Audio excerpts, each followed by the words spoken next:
Picture this, a towering stone city in southern Africa, walls standing without mortar for 800 years.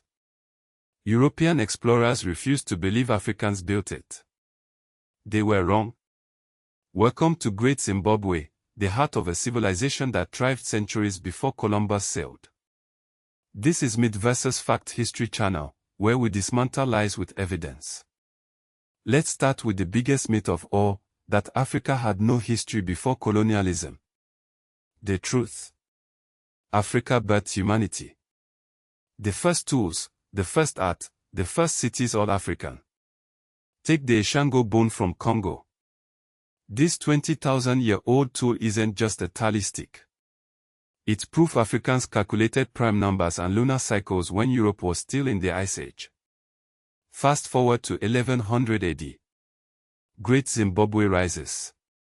Its walls, curved like the crescent moon, housed 18,000 people. Archaeologists found Chinese porcelain, Arabian glass proof of trade networks spanning continents. Yet for decades, racist scholars claimed Phoenicians or Arabs built it. The evidence.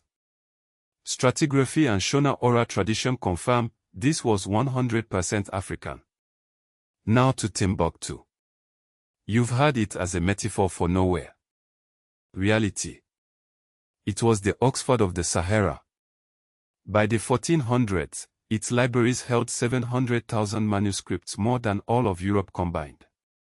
Scholars like Ahmed Baba debated astronomy, medicine, and law in the University of Sanko. When Morocco invaded in 1591, they didn't burn books, they stole them. Because knowledge was power. Speaking of power, meet the Songhai Empire. At its peak under Askia Muhammad, it covered 1.4 million square kilometers, bigger than France, Spain, and Germany combined. They had a civil service, standardized weights, and a standing army. When Leo Africanus visited in 1526, he wrote about Gao's bustling markets where gold traded for salt. That gold. It fueled Europe's Renaissance. Now to Benin City. When the Portuguese arrived in 1485, they gasped. The city's walls stretched 4,000 miles longer than the Great Wall of China. Streets ran in perfect grids, lit by palm oil lamps.